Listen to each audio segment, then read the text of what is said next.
Bueno, arrenquem amb la següent ponència a càrrec del Pep Cunyat. El Pep és, no sé si és director, fundador, és membre de l'associació La Maloca, que fa molts anys que treballen aquí a Catalunya i en altres puestos. Jo no he tingut ocasió ni privilegi encara d'estar en una sessió del Pep, però en la sessió al Brasil, una vegada que vaig tenir la sessió que més susto m'he portat a la meva vida, de cop i volta el Pep estava allà. Va aparèixer com por arte de màgia, i o sigui que per aquell dia li estaré sempre molt agraït. El Pep ens parlarà de la feina que porten fent durant tot aquest temps des d'un punt de vista pràctic, no? De la gent que estan a la primera línia d'aquest treball i què és la integració en la primera línia. Així que us deixo amb el Pep i vamos allá. Buenos días a todos. Muchas gracias por estar aquí, como decía Javier, con este día maravilloso que hace sábado por la mañana.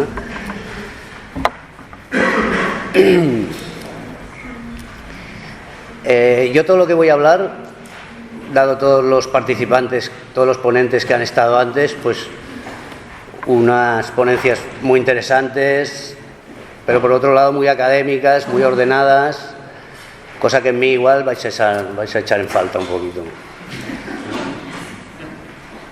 Básicamente yo voy a hablar siempre desde la experiencia. Yo llevo 15 años primero como usuario haciendo este tipo de trabajo que nosotros hacemos y bueno, pasados los años y ahora pues estoy un poco dirigiendo, guiando estas experiencias. Yo empecé en el año 2002. En 2002 con el doctor Fábregas me propuso una nueva historia que quería él crear en Brasil, y dado que yo ya había hecho todos los ingresos sabidos y por haber en clínicas, todo tipo de terapias tradicionales, menos tradicionales, y ninguna me funcionaba, entonces me propuso ir en ese primer grupo de gente para el Brasil. Él creó allí lo que se llamó, el lugar era Prato Raso, pero el instituto era el Instituto de Etnopsicología Amazónica Aplicada, IDEA. Ahí empecé, os digo, en el 2002 como usuario, pasé 2 años en aquel lugar, que éramos vecinos de Mapiá, que es donde tienen, dijésemos, el centro religioso, el Santo Daime. Y bueno, fueron 2 años allí con todo mi proceso personal. Allí pues, además del trabajo que ahora vamos a explicar, que era como lo diseñó en un primer momento el doctor Fábregas, que él lo empezó, y todo lo que yo he seguido después de que él dejara de hacer estos trabajos allí, pues yo he seguido un poco esa línea, ¿no? Es esa línea más terapéutica, que a mí siempre me choca, incluso ahora, el hablar de terapeuta o terapéutico y esta sustancia, ¿no? Pero ¿por qué no? Es absolutamente compatible. Entonces, a partir del año 2005 es cuando yo llego aquí y empiezo a hacer los trabajos. También podemos, no sé si alardear, pero decir que en estos 15 años, pues realmente también hemos hecho todos los meses de estos 15 años trabajos con sus acompañamientos, etcétera, ¿no? Entonces, bueno, un poquito explicaros la estructura del trabajo. Nosotros lo hacemos con ordenador, con música y con silencios. Nos vamos jugando según está el grupo, según lo que se va necesitando en cada momento, pues vamos poniendo, ¿no? Las músicas, digamos, el trabajo tiene todo un discurso del principio al fin. Entonces se empiezan con unos tipos de músicas, se siguen con otros, según va la experiencia, y se acaban con otros. Hacemos 3 tomas habitualmente, a veces con 2 es suficiente, hay gente que necesita 4, pero vamos, por regla general hacemos esas 3 tomas.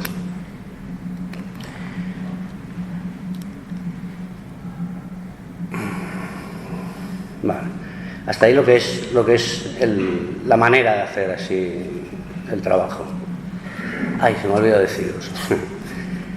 En cualquier momento me podéis interrumpir, preguntar lo que queráis, y yo también, como Javier, me gustaría dejar un tiempo al final, que no se convierta esto en un speech mío, porque dada mi dislexia me cuesta mucho armar discursos y prefiero esta interacción más directa, más corta, ¿no? En preguntas.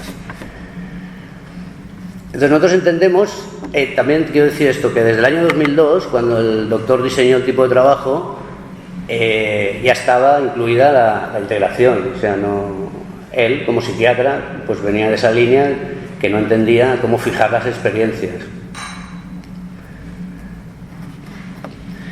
Para mí un poco la toma de ayahuasca, la toma con psicodélicos, es información, es básicamente lo que te da durante la sesión, es información.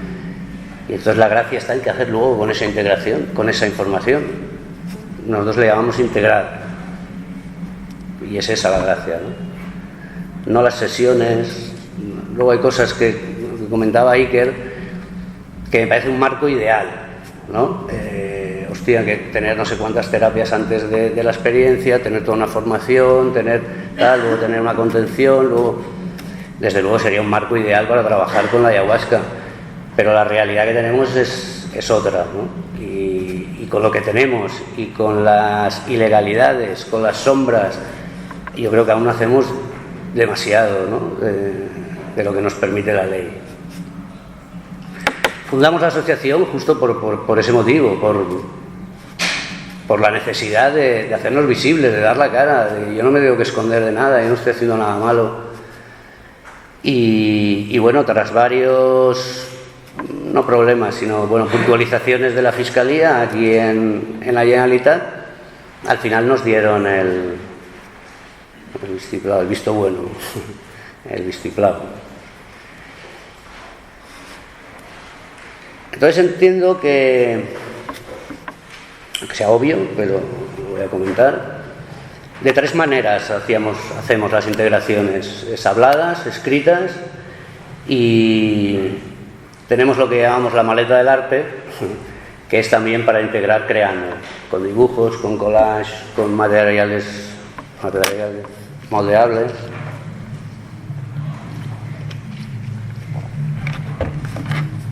Justamente por lo que hablaba Javier del Castillo antes, de la importancia de hacer esos dibujos, porque muchas veces es muy complicado ponerle palabras a esas imágenes que nos dicen tanto como imagen, y tan difícil describirlas o transmitirlas lo que quieren decir desde el lenguaje.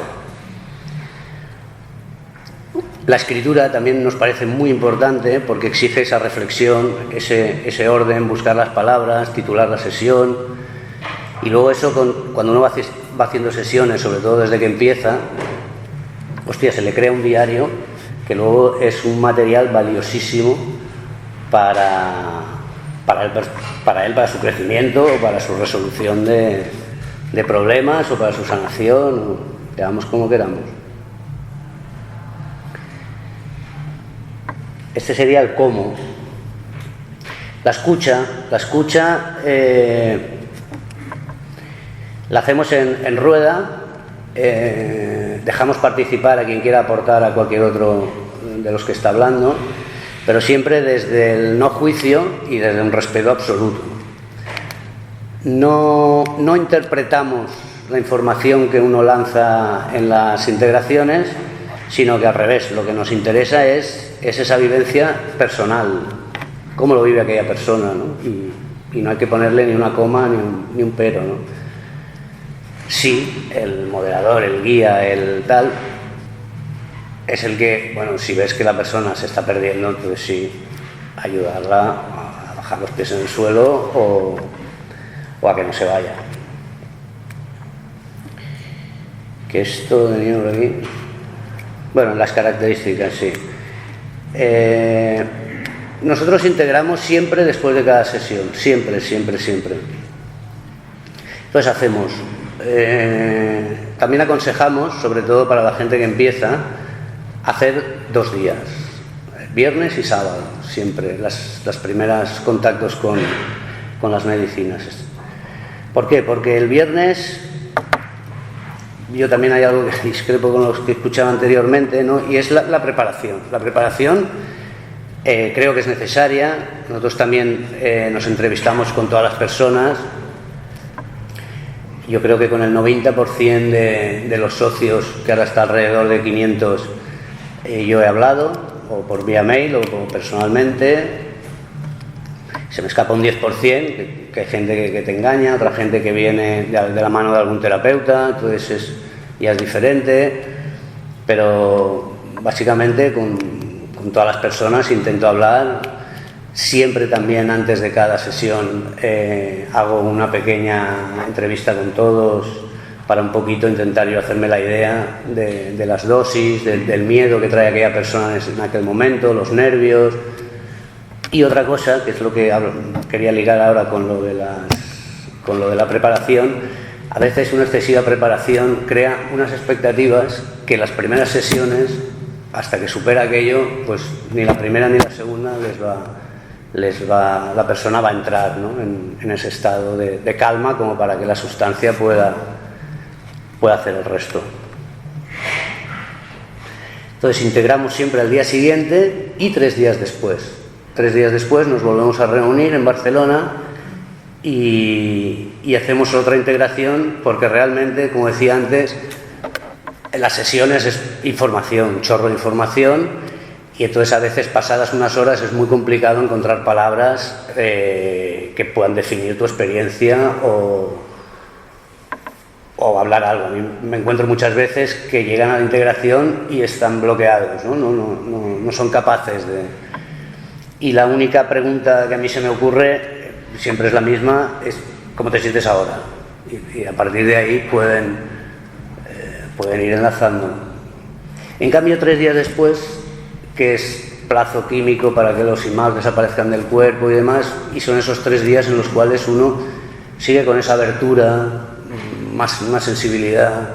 Es cuando uno se va dando cuenta de esos pequeños detalles que le dan por culo todos los días, de repente, ya lo gestiona de una manera diferente, ¿ya?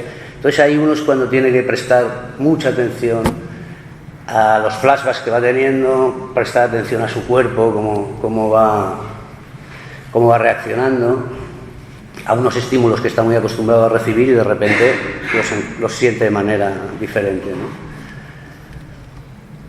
Y entonces nos pareció que era muy importante volver a reunirnos 3 días después y volver a hablar qué ha pasado esos 3 días y cómo nos estamos sintiendo, ¿no?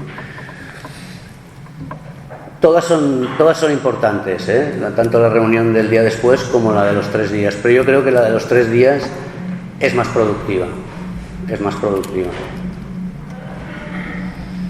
Luego nosotros, durante la sesión, yo soy muy poco intervencionista, muy poco directivo, y yo, por mi experiencia, lo que tengo es mucha confianza en la sustancia.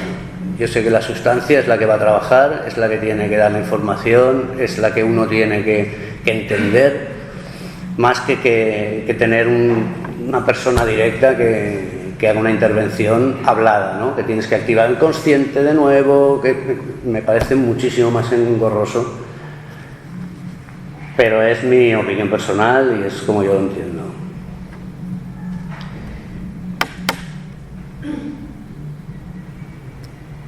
Nosotros estamos para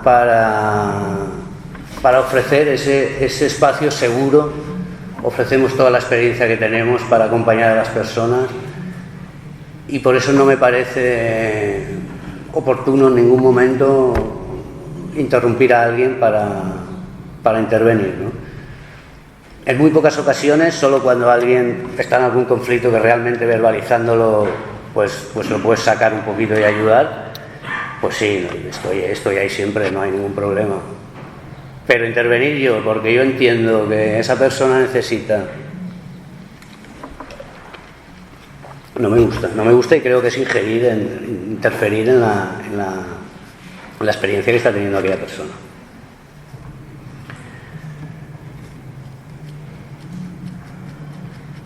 Antes de intervenir, pero luego has puesto 3 fases de música, entonces entiendo que tu manera de gestionar un poco las sesiones a través de la música. Es a través de la música. Pero claro, es una intervención que yo le llamo más acompañar, lo que provoca, ¿no? Provocar con la música. Pero no estoy activando un consciente.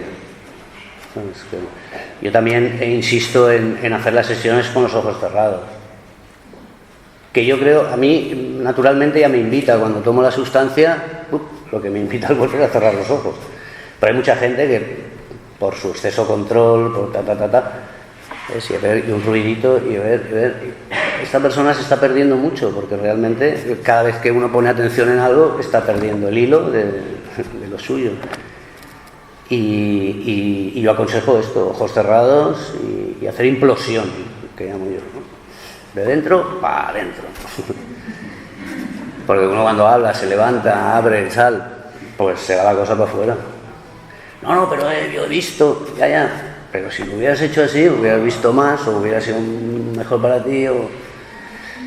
Por eso a veces no, también hacemos un tipo de trabajo, le llamamos de cabaña, porque nació en Prato Raso y todos lo hacíamos en una cabaña, nació ahí en Brasil. Aquí no tenemos cabañas, y entonces está en una habitación o en la sala, que tenemos una sala bonita, una chimenea, y entonces viene la persona y toma sola, para que no tenga ningún estímulo, ninguna cosa que tal. Y esto con personas que tienen dificultades de tomar en grupo, cuando ya tienen una experiencia, entonces yo ya les dejo hacer este tipo de trabajo, que yo tampoco estoy, solo vengo a darle las dosis, y bueno, ya me asomo a escuchar, pero intento que no me vean. Y se trata de que la persona gestione todo, gestione su cubito, su vómito, su lavabo y su mecanismo.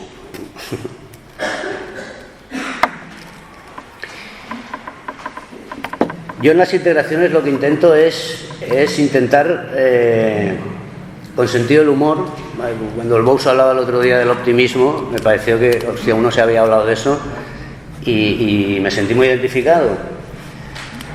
Porque creo que es absolutamente necesario relativizar las experiencias de cada uno con estas integraciones, ¿no? Relativizar y desdramatizar, ¿no? el caso de cada uno.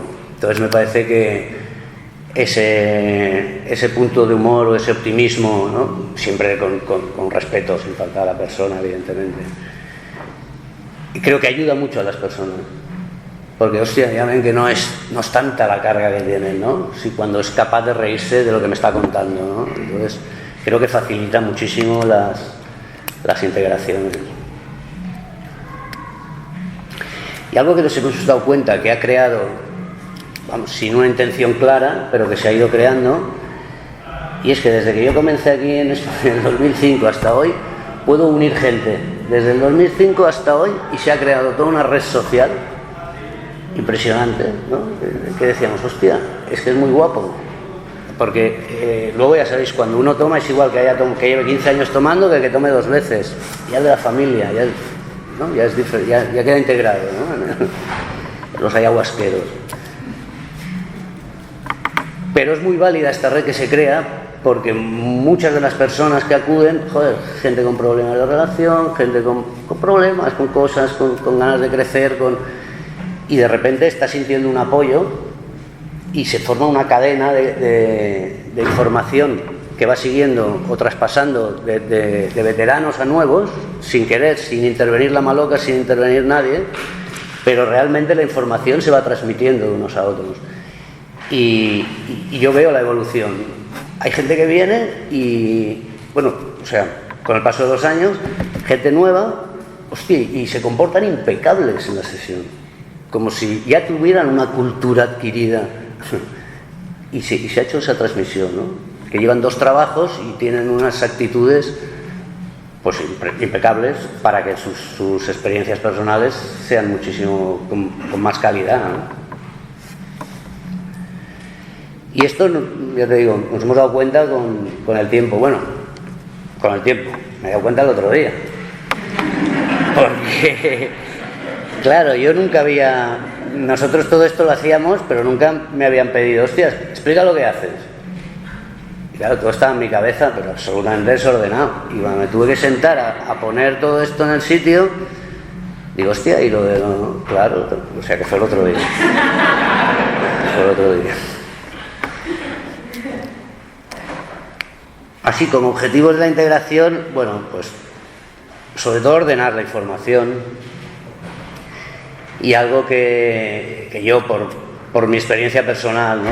Yo me venía de los consumos y y un desorden absoluto en mi vida, pues realmente yo lo que hago mucho hincapié, o hacia donde me dirijo más, es qué hace la persona con la información, si realmente está ayudándole en su día a día, si está mejorando en su día a día, si mejora con la familia, con los hijos, con él, con su entorno del trabajo. Esto para mí es lo que hace que uno tenga sentido tomar estas sustancias para realmente que sirvan, que mejorar, ¿no? Porque si solo me hablan de la serpiente cósmica, de la corte celestial y tal, está bien, pero me falta algo, y me falta esa cosa de bajemos aquí, porque es la manera también de normalizar, ¿no? en las partes de sombra que estamos un poco los ayahuasqueros, ¿no? Y decir, hostia, no somos bichos raros, no somos marcianos, sino que somos capaces de integrar esto. Aquí se ha hablado mucho de terapia integrativa, hay modelos, hay protocolos, está todo como estudiado, pero no hay nada en la práctica realmente, ¿no? Entonces, me parece muy importante el bajar, ¿no? a la gente al día a día, que me cuente si esto le está sirviendo para su día a día.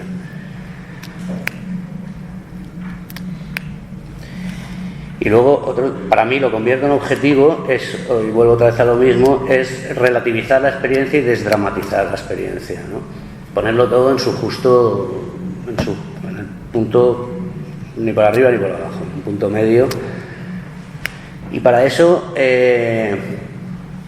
lo que más ayuda es el grupo, no el que yo haga una devolución o no la haga, sino el escuchar a 20 personas más que te hablen de lo que les ha pasado, de lo que les está pasando, de cómo se sienten. O sea, es decir, sin hacer hincapié en la desdramatización y en el relativizar, sin embargo, ya es algo que se produce, ¿no?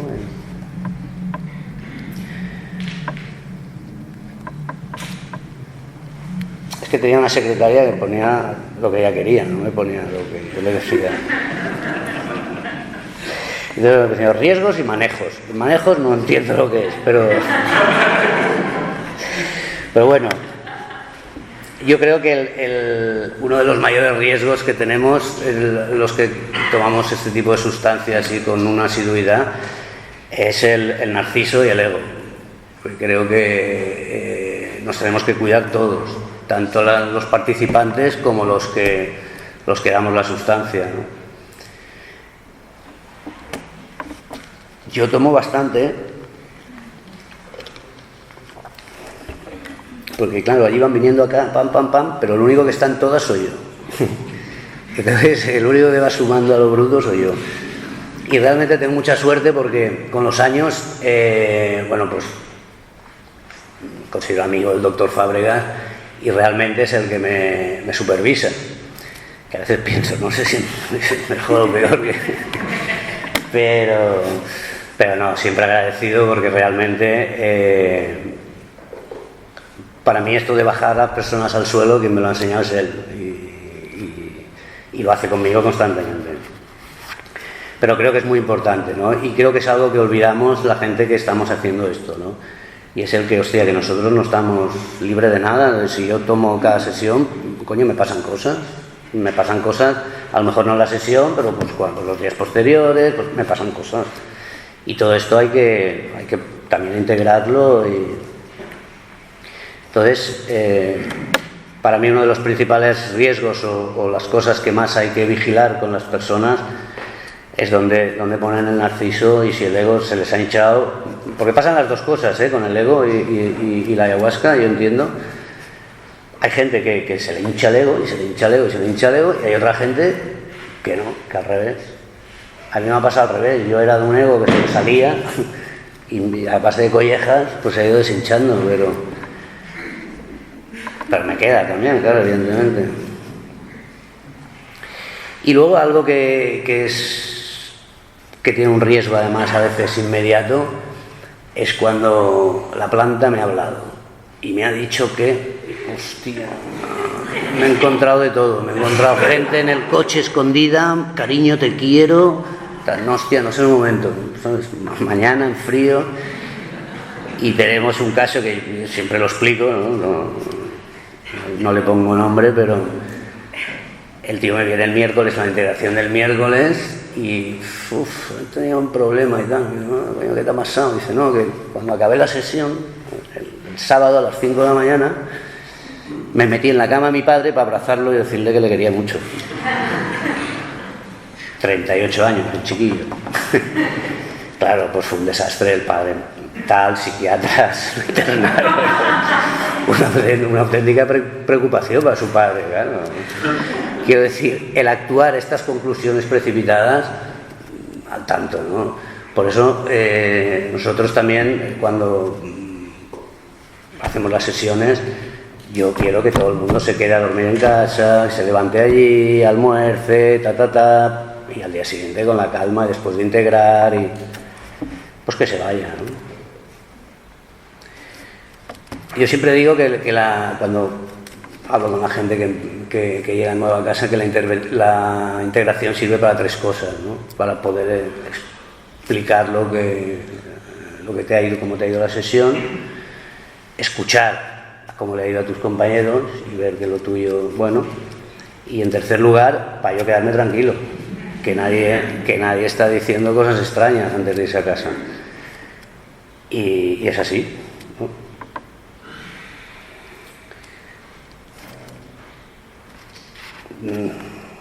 Bueno, luego yo estoy convencido que la ayahuasca, desde mi experiencia, funciona como un adaptógeno. O sea, las personas, cuando uno va tomando y va haciendo un caminito con esta sustancia, realmente te lo explican, cómo les ayuda a adaptarse a todos esos cambios, pequeños o grandes, que haya en su vida, con una naturalidad que nunca hasta antes habían observado en ellos, ¿no? Que de repente lo que les parecía una marcianada, de repente les parece lo más normal del mundo, que cabe, que está perfecto y que no le supone ninguna incomodidad, ¿no? Y entonces eso me parece de las cosas muy buenas que tiene la ayahuasca. No sé si la palabra es la correcta, adaptógeno, pero dibujada en mi cabeza es perfecta. Nos ayuda. Luego quería comentar, o me pidió Mar que comentara un poco, porque dada mi trayectoria, pues me llegan muchos casos de adicciones, ¿no? De gente con adicciones que unos quieren una varita mágica y otros quieren curarse, ¿no? Y entonces, pues bueno, dado mi recorrido, pues realmente me llegan muchos casos, incluso hemos tenido temporadas de hacer grupos específicos para gente que estaba dejando las drogas, y hay algunas características así un poco diferentes, ¿no? La primera es la asiduidad en venir a verme. La repetición de sesiones, ¿no? No es igual una persona que está más o menos con una cabecita estructurada, con trabajo, con todo más o menos que le funciona, y que tiene una serie de bloqueos o entiende que tiene que sanar algo más en una línea espiritual o por lo que sea, porque no quiere ir más a más psicólogos y quieren otra cosa diferente. Pues realmente hay un ritmo más o menos para que la gente pueda hacer sesión, integrar, ponerlo en el día a día y volver a tomar y volver a integrar. Como decía un amigo, siempre el trabajo es desde el final de la sesión hasta la otra sesión. Ahí se hace el trabajo. Y la sesión es la información, la sesión. Pero el trabajo se hace realmente luego con el día a día y el poner todo eso en orden. ¿Qué pasa con un toxicómano, con una persona que lleva pues un montón de años tomando una sustancia o sustancias? Creo que tiene unos patrones tan arraigados, tan enquistados, que una persona que no tiene estas adicciones, esos patrones, pues a veces es más fáciles de moldear o de cambiar que los toxicómanos, ¿no? Que es pues realmente hay un punto en ese, cuando uno empieza el cambio, que se queda en ese vacío, en esa soledad tan dolorosa. Y ahí, pues el ritmo de sesiones debe ser otro, ¿no? A veces es que no das tiempo para integrar, es que no tienes que integrar aún.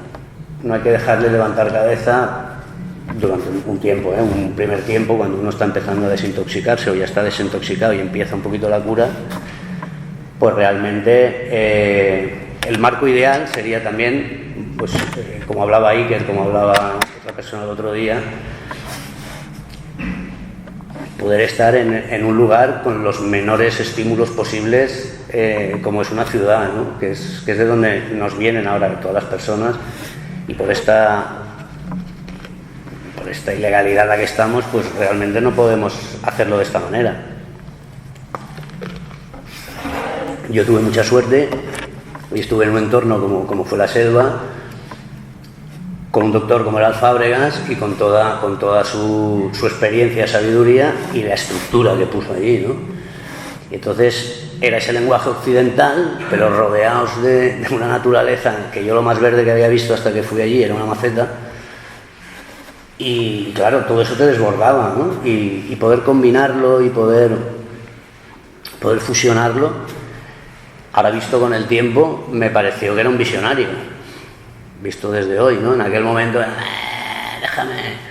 Pero ahora no, ahora, hostia, dices, joder, había ahí toda una visión ya de cómo quería él llevar estas tomas, ¿no? Con gente con esta problemática.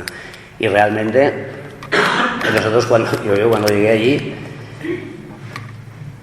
pues era un trabajo detrás de otro, con unas dosis que a mí me parecían veterinarias, pero ellos decían que las podíamos tomar, las tomábamos y realmente era una catarsis detrás de otra, un trabajo detrás de otro, convulsionando, con catarsis,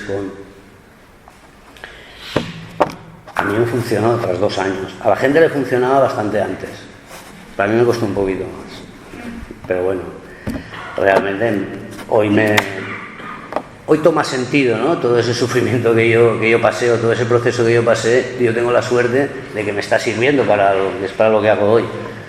Porque creo que mucha gente, sobre todo con toxicomanías, lo que pasa es eso también, ¿no? Que todo ese sufrimiento y esos malos ratos luego no compensan, ¿no? Y se sienten con ese vacío aún y con esa cosa de que su vida la han desperdiciado, porque han estado X años, ¿no? Pues anestesiados o un poquito nerviosos.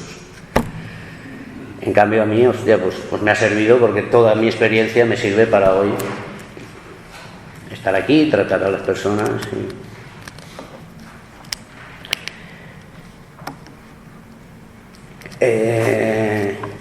muchas veces cuando viene un toxicómano o está en proceso de desintoxicación a tomar, y toman, primera, segunda vez, tercera vez,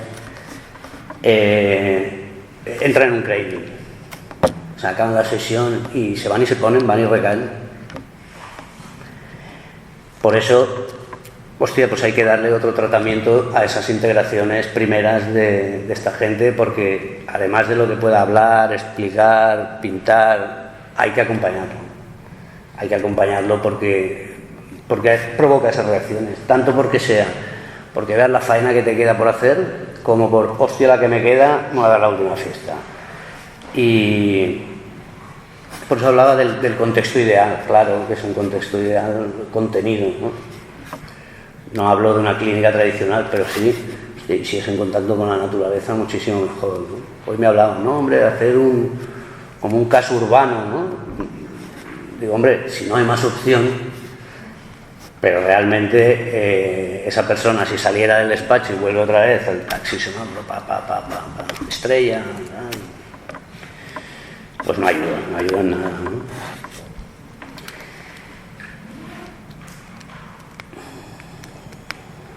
El caso más extremo que he tenido de una persona que tiró la toalla es un chico que se acabó suicidando, consciente.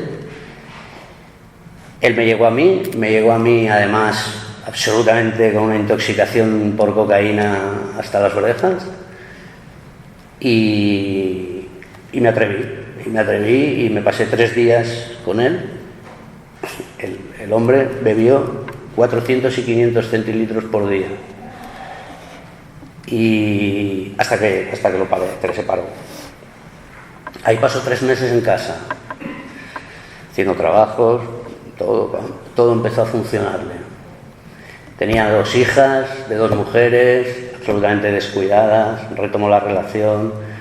Era un tipo de 40 años, no trabajaba, el día de la madre, intentó buscar trabajo, encontró, y cuando empezó a normalizarlo todo, de repente, un día, acaba la sesión, y llorando, el tío llorando, me dice que no quiere seguir, que él quiere seguir entrando a un pub y que digan, ¿cómo mola? Y yo digo, ¿pero qué me estás contando? Que sí, que yo no quiero cambiar, que me he dado cuenta que esto de puta madre, pero que no, que yo quiero seguir viviendo de mi madre, quiero seguir bebiendo, poniendo la mano y metiéndome cocaína. Vale, y entonces el tío decide irse a Tailandia. Dice, me voy a ir a Tailandia y allí lo acabaré de ver claro y no me joderé la vida. Vale, se va a Tailandia, vuelve y bueno, por contacto hoy con el WhatsApp y tal. Coño, vente a verme. No. Y a las pocas semanas me llega la información de la exnovia que tenía, de, oye, que esta persona está fatal, está hundida. Y hablé con él y me dijo, bueno, que se iba a suicidar, que no quería saber nada de recuperarse, de cambiar, no quería cambiar. Y sí, a los pocos días se tomó no sé cuántas cosas. Y ese es el único caso que yo he tenido directo de que una persona no ha querido cambiar. Hubiera pasado con ayahuasca, hubiera pasado si hubiera ido al psiquiatra y le hubiera dado una medicación, hubiera pasado con... No quería cambiar, estaba con el síndrome de Peter Pan o con no sé qué, y no quería, y no quiso, y lo hizo así. En contrapartida, hay un montón de casos que vienen a casa escépticos y críticos con la sustancia y luego se hacen fans. Y hay más de esos que de los casos complicados. Que es otra cosa que también quería apuntar, ¿no? Hostia, se ha hablado tanto de psicosis, de casos. Yo llevo 15 años, 13 años haciendo grupos. Hostia, he tenido 2 o 3 complicaciones de gente que le ha pasado algo durante la sesión o los días posteriores, ¿no? Y sin embargo yo sí que creo que no todas las experiencias con ayahuasca, pero hay experiencias con ayahuasca que sí que es un viaje a un estado psicótico, pero con un ticket de vuelta. Claro, que es lo que te da la confianza que las personas vuelven, ¿no? Y de hecho, por mi experiencia, vuelven el 99,9% de las personas. O sea, no hay... Unas les cuesta más, unas necesitan más acompañamiento, otras menos, otras no necesitan ni integrar, porque por su estructura mental, por tal, uno va ordenando sus cosas y digiriéndolas y no necesita nada. Pero yo lo aconsejo y creo que además que es bueno.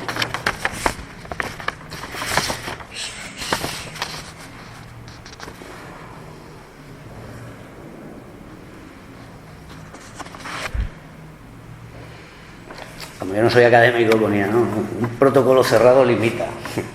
Bueno, no es así, pero sí que yo abogo más por la flexibilidad del caso a caso, ¿sabes? Porque cada persona necesita una atención, necesita un tiempo, necesita un recorrido, tiene que entender primero unas cosas para que luego ver otras. Es decir, entonces, abarcar todos los casos que pasan por casa y hacer un protocolo que sirva para todos, a mí me parece muy complicado. Digo, igual se puede hacer, pero me parece muy complicado. Yo creo que los que trabajamos con estas sustancias, pues algo muy importante es tener esta flexibilidad mental, de que cada caso es diferente y cada persona es diferente. Y por eso se hace muy trabajo, ¿no? Trabajoso, no es trabajoso, pero... Bueno, sí, trabajoso. El tener que abrir la mente para aceptar a cada persona tal como viene y con lo que viene, ¿no?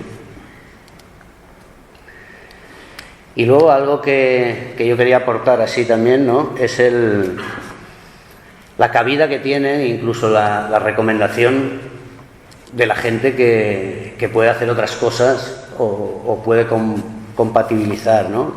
Como sería yoga o terapia o mindfulness o quiero decir, o natación.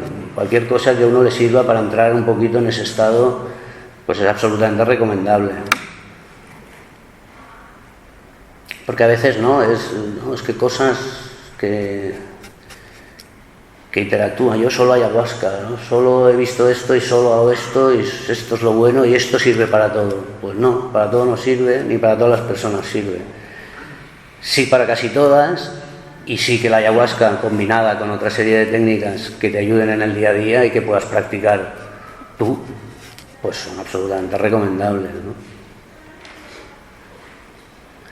Yo por mí ya estoy.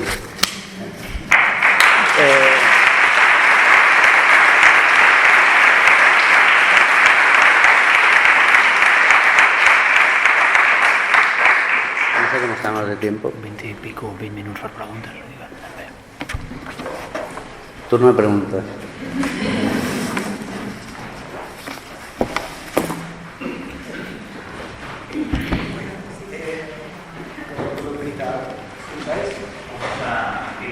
Es que detrás no te oirán.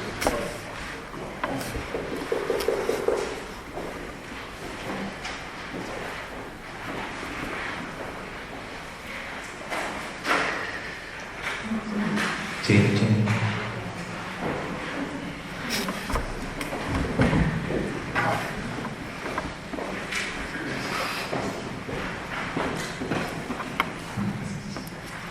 Bueno, yo simplemente quería preguntarle más o menos hacernos una panorámica, si puede, de los pros y los contras de crear ahora una asociación de consumidores de ayahuasca en Cataluña.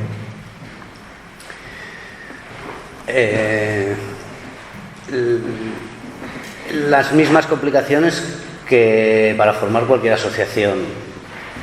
En España el consumo de sustancias no está prohibido, con lo cual tú puedes asociarte para consumir. El problema es que no te dejan importar la sustancia. Pero bueno, esto también entra luego en otro fleco legal, que es el consumo compartido. Entonces, la asociación, en realidad, luego cuando se hace una sesión, por eso hay que ser socio, hay que venir a la sesión, hay que apuntarse, hay que hacer una aportación, y eso, al final, le damos la forma de consumo compartido. Y otro imperativo legal que nos pusieron por la Fiscalía, 3 veces nos tiró el proyecto para atrás por retocar cositas, y la única importante, que es muy importante, hemos tenido que poner en los estatutos que todos los socios de la Maloca ya conocen la ayahuasca. La Fiscalía dijo ya han tomado ayahuasca, nosotros pusimos ya conocen la ayahuasca. Entonces estamos en esa trampera, no lo digáis, no salga de aquí. Pero quiero decir, estás ahí cogido con pinzas, porque ellos lo que no quieren es que haya gente iniciando otra. Esto es lo que... Este es el principal escollo, pero que nos lo han sellado.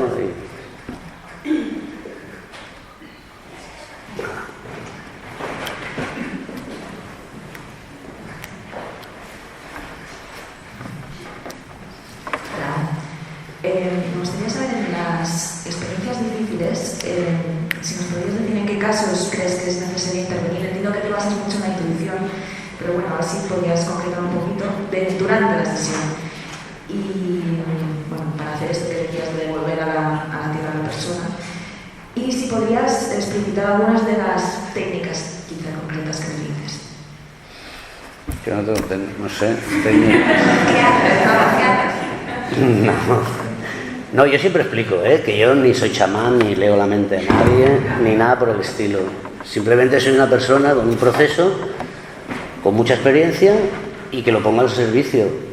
Entonces, lo que intentamos es esto, dar un lugar seguro en el cual la persona pueda hacer su viaje y pueda viajar con confianza.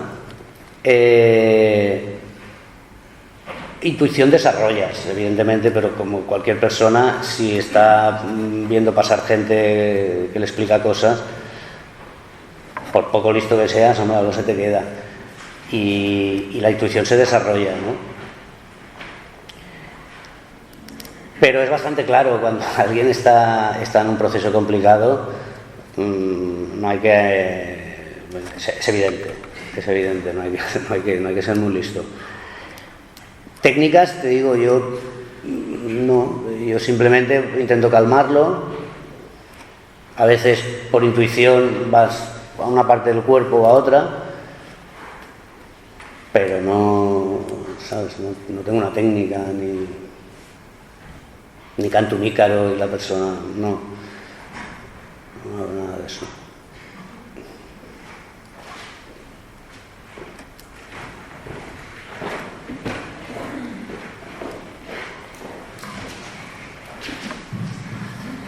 Hola, Pepe. Yo te quería preguntar sobre el propósito. ¿Cómo de importante es tener un propósito antes de la toma? Y si realmente modifica la cosa o hasta qué punto es cierto esto de que la planta te dice lo que te tiene que decir. Hombre, tener un propósito me parece muy importante. De hecho, yo abro las sesiones pidiendo que la gente tome un minuto para pensar en el propósito de la sesión de aquel día, ¿no? Primero porque a veces sí que te sirve de guía para ir navegando, ¿no? Otras veces el propósito no aparece por ningún lado. Uno se sienta ahí, quiere hacer el duelo a mi madre y aparecen juguetitos, no sé qué, tómenos la madre.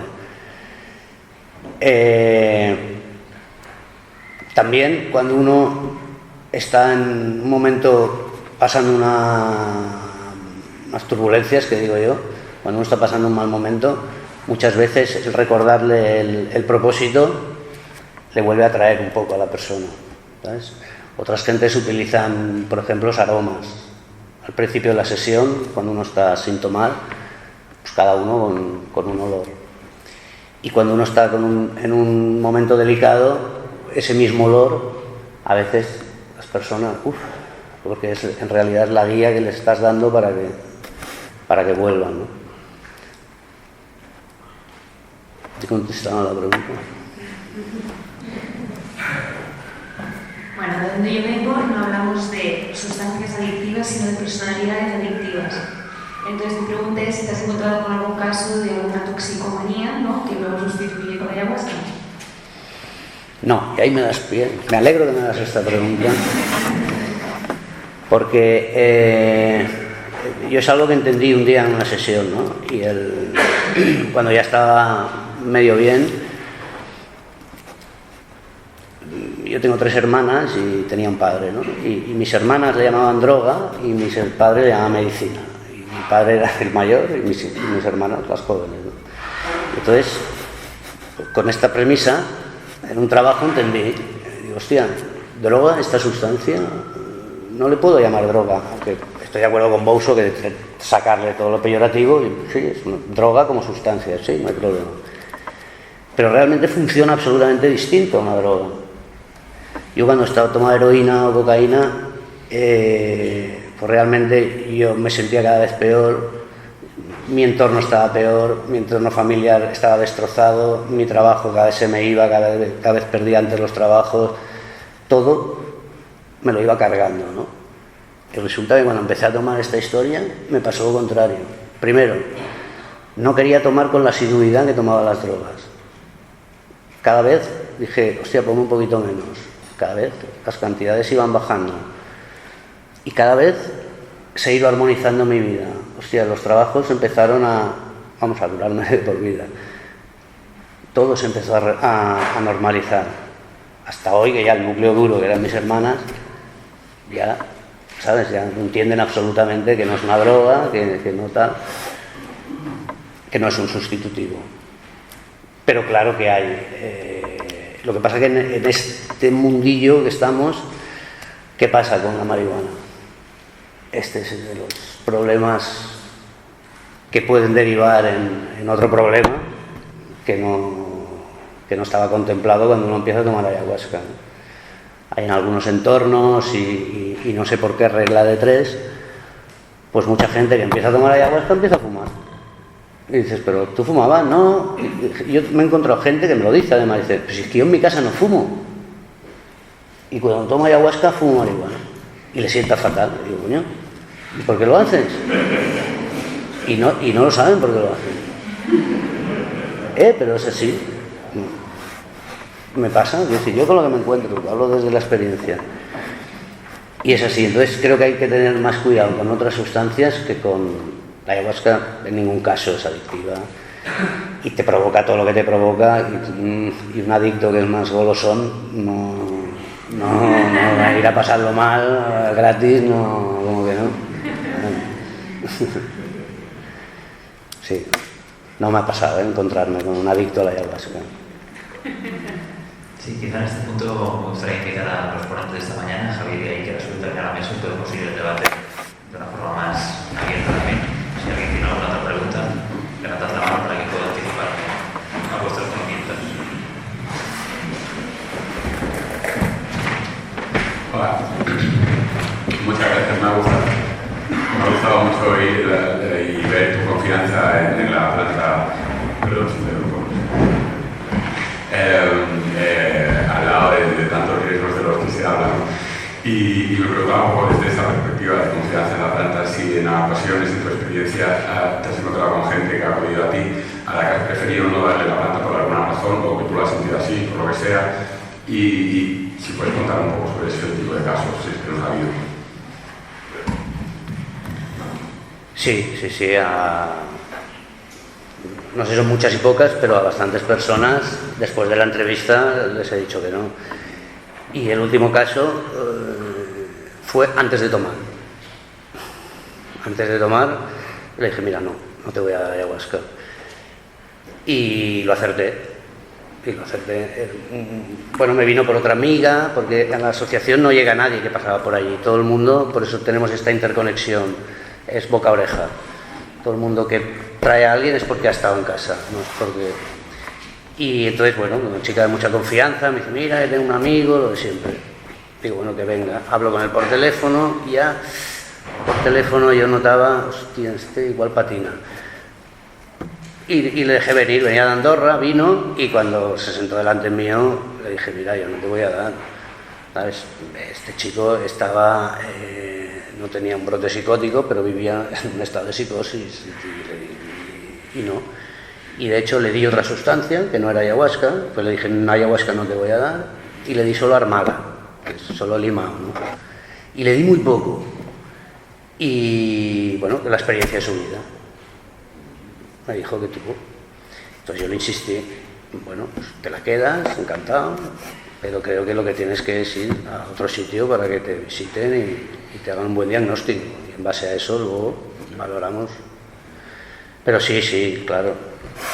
Ahí sí que funciona la intuición.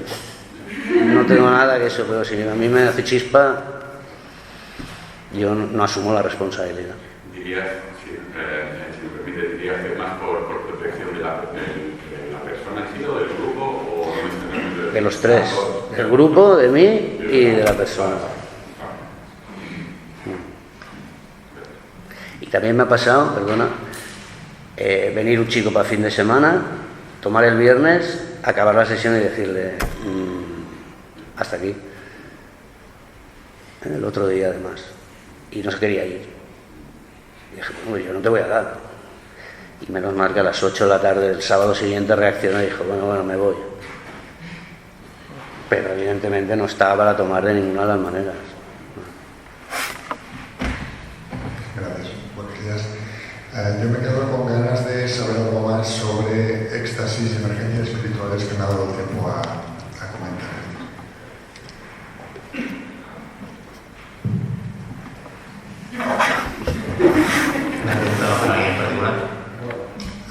En la ponencia de Iker nos hemos quedado a medias, pero también me gustaría conocer la opinión del resto de ponentes. Bueno, cuento un poco lo que tenía preparado, bueno, que no todo no, pero un poco iba a comentar los criterios de Grof que salen en su libro de Nosotros a buscar deseos, de que los puedes buscar, y un poco ayer Fericla ya los repasó. Pero básicamente eso, hay unos criterios que no son muy... O sea, no es matemático ni mucho menos, pero primero es descartar que no haya ningún daño cerebral físico a nivel de, o sea, pues un traumatismo cerebral o cualquier cosa que realmente se pueda ver con alguna prueba médica, para descartar cosas ya de base, y a partir de ahí, pues un poco lo que comentaba Fericla, ¿no? Hay más criterios en el libro este, la no solo es que ha de ser, pero bueno, básicamente si la persona pide ayuda, que tampoco es un criterio, o sea, serían todos juntos al final, ¿no? Pero normalmente suelen pedir más ayuda a las personas, claro, porque si uno se cree Napoleón y se lo cree, pues eso es un mal criterio, o sea, un mal pronóstico, porque se lo está creyendo, o si se cree Jesucristo, o si se cree que le están persiguiendo, y como decías tú antes, encima te mete a quitar en la película, ¿no? De que tú te estás persiguiendo, estás contra él, eso es un mal criterio.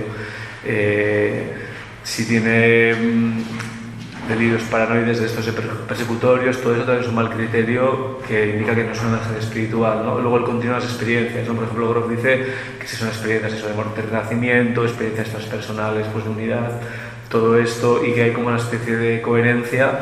Eso es un buen criterio en el sentido de que parece una emergencia espiritual. Si no hay ningún discurso por detrás, es todo totalmente incoherente y además hay paranoia, esto sería un mal criterio. Entonces, bueno, con algunos de esos criterios puedes ya más o menos saber si merece la pena intentar algo alternativo con esa persona o directamente lo derivas a un psiquiatra, ¿no? Y lo que sí que quería comentar también, que había puesto una diapositiva, es de las diferentes centros que se ha probado este tipo de abordajes. No sé si no lo comenté ayer, pero el problema aquí con estos centros es que, claro, que sale muy caro estar 24 hours, porque estar 24 horas con igual una persona, 2, 3, necesitas mucho personal, con lo cual no hay manera de gestionarlo a nivel económico, porque tampoco ningún gobierno hasta ahora ha dedicado fondos a trabajar de esta manera. Bueno, hubo un caso de Ronald Lyme en Inglaterra que se llamaba Kinsey Hall, y entonces trabajaban sin medicación, sin poner etiquetas, y ni siquiera los propios psicólogos, psicoterapeutas o trabajadores sociales se definían como tales. O sea, era una convivencia comunitaria de igual a igual, con lo cual ellos sí que sabían que estaban para apoyar a los otros, pero digamos que los que estaban pasando de la emergencia espiritual o tenían el problema, no se veían tratados desde un modelo médico, desde un modelo de yo te voy a sacar de esto, yo te voy a tal. Entonces no tenían etiqueta, no tenían medicación y era como más igualitario. Lo que pasa es que creo que el caso de Lyme, el tío era bastante dejado y no acabó de ir muy bien el experimento, digamos. Pero luego el John Perry sí que llevó más años un centro en San Francisco que se llamaba Diábasis, y de hecho hicieron hasta un seguimiento, y a ver, algunas personas de las que pasaron por allá acabaron teniendo problemas psicológicos, pero de psicosis, pero hicieron una comparación entre un grupo de control, que de hecho era gente que iba al psiquiatra y medicados, y igual en un hospital psiquiátrico y tal, y los que pasaban por Diábasis, y no acababan peor los de Diábasis, sino que tenían, o sea, menos personas acabaron medicadas, menos personas acabaron no tuvieron la etiqueta, y algunas personas se acabaron adaptando con normalidad a su vida. Total, que lo que hacían era, él solo cogía gente joven, si era un primer brote psicótico, con mucho el segundo, que no tuviesen la etiqueta puesta, o sea, que nunca les hubiesen diagnosticado de psicosis. Y entonces él no les decía que era un brote psicótico, les decía que podían quedarse allí, y igual no había un trato de poder, digamos, de que alguien está cuidando del otro en el sentido de yo me defino como psicólogo, psicoterapeuta, trabajador social, sino que era una convivencia. Y lo que él dice es que en 8 semanas, como máximo, esas personas atravesaban el episodio de emergencia espiritual y volvían a la normalidad, incluso no a la normalidad anterior, sino a un estado de mayor integración psicológica que el que había antes. Y había personas que ya nunca más tenían ningún episodio de ningún tipo, y entonces estos eran como los casos reales de emergencia espiritual.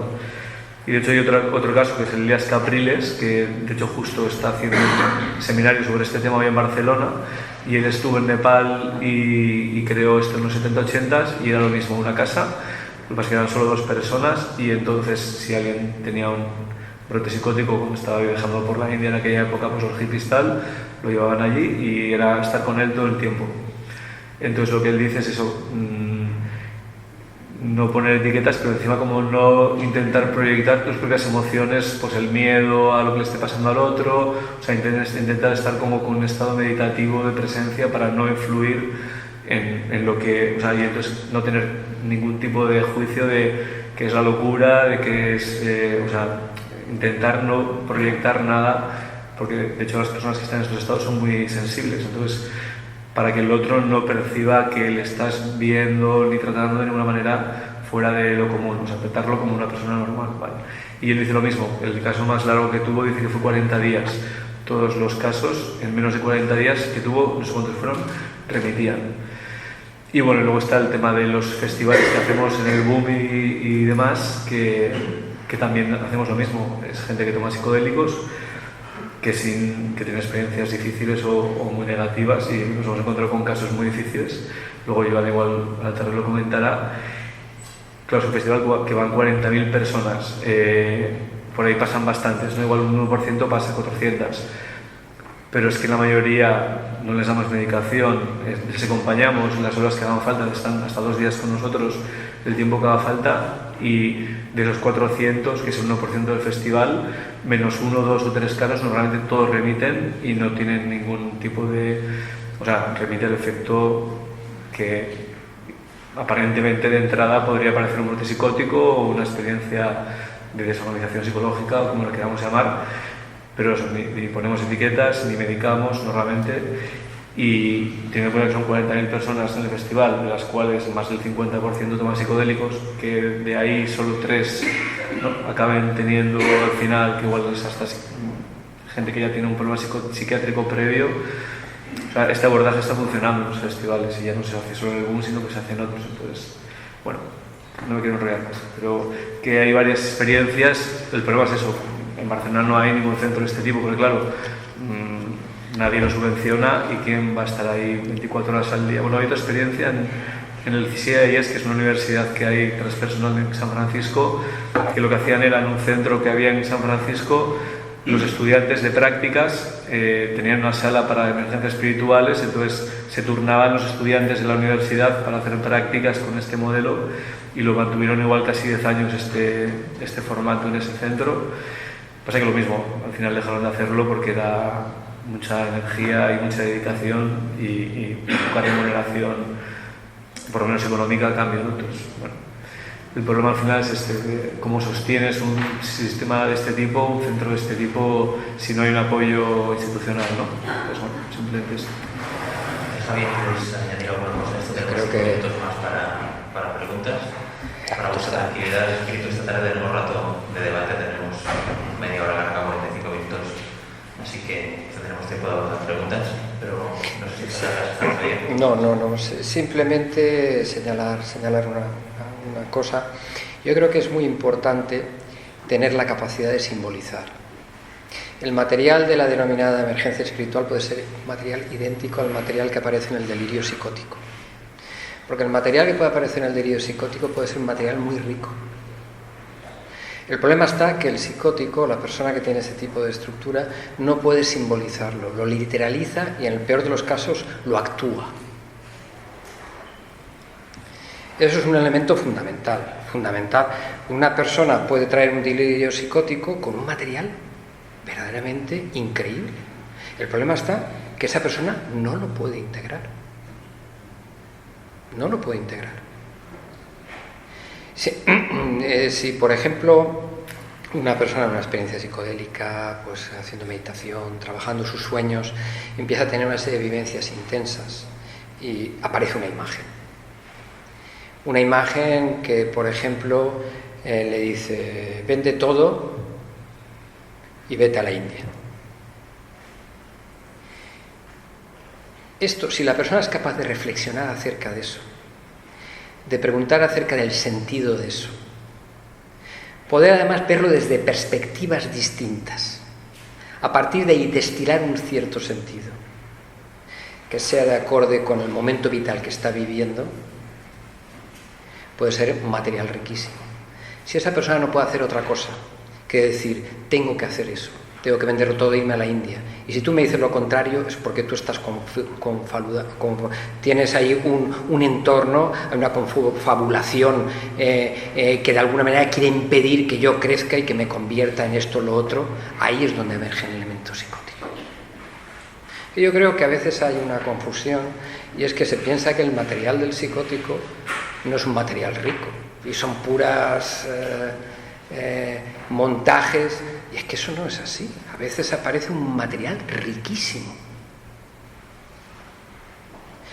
Pero a mí una cosa que me parece muy importante y que se están transmitiendo en estas jornadas es que de una forma o de otra se está hablando de diagnóstico diferencial. Pero lo que estaba haciendo aquí el amigo es hacer un diagnóstico diferencial con sus medios. Yo probablemente como clínico, como psicoanalista, lo utilizo otros medios, cada cual, pero está haciendo un diagnóstico diferencial. Le está diciendo a una persona, a ti no te es conveniente tomar una toma de ayahuasca, porque puede tener o puede generarte ciertos problemas. Por lo cual yo creo que un punto de acorde en gentes que participamos, que venimos de orientaciones muy distintas, es que sin querer exagerar los peligros, los riesgos, sí que hay que tener ciertos cuidados, porque probablemente nuestro compañero, si no hubiera dicho esos nos, o hubiera dicho después de una primera sesión, váyase usted, pues la lista de brotes psicóticos hubiera aumentado muchísimo.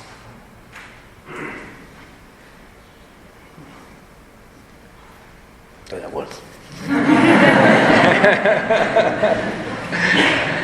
Bueno, en psicología transpersonal se suele decir que se dicen dos cosas, una es un chiste y otra es un comentario que van en esto, ¿no? Uno es el místico sabe nadar en las aguas que el psicótico se ahoga, que básicamente es lo que estás diciendo tú ahora, ¿no? Y el chiste muy divertido, ¿no? Es que ¿cuál es la diferencia entre un místico y un psicótico? Que el místico sabe con quién no tiene que hablar. Porque realmente, si hablara con quien no tiene que hablar, le iban a poner la misma etiqueta, en muchos casos. Todo el desarrollo del concepto de inconsciente colectivo en Jung parte de su trabajo en la Vygotsky con psicóticos. O tiene una primera vivencia de un psicótico que lo llamaba, decía que movía, haciendo movimiento, veía la luna que salía como una especie de tubo fálico y que moviéndolo igual que él, de alguna manera se creaba el viento, tal, y todo el mundo iba allí, está psicótico, no sabe lo que dice. A cabo de tiempo, Jung encontró, por casualidad, un mito mitraico, donde casi era exactamente esa misma imagen. Era un hombre totalmente inculto y que no había tenido acceso a la mitología. Yo mismo con pacientes lo he podido ver. Yo recuerdo una paciente que antes de verme a venir, antes de tener el brote psicótico, despertó una mañana y tuvo que despertar a las amigas porque tenían que levantarse, danzar y bailar, porque si no el sol no iba a salir. Daros cuenta el conjunto de mitologías y rituales que aparecen en la propia psique. Por eso hay que tener un poco de cuidado. El problema de este tipo de personas es que no pueden integrar ese material. Ese es el problema. Muchas gracias a los tres. Sí, no, yo volia añadir una cosa de toda la preparación para las experiencias, el cuidado que hay que tener y tal. Es como cuando uno lee un prospecto de la aspirina. Si te lo lees todo, no lo tomas. Entonces, también a ese punto de venga, va, hay que tenerlo.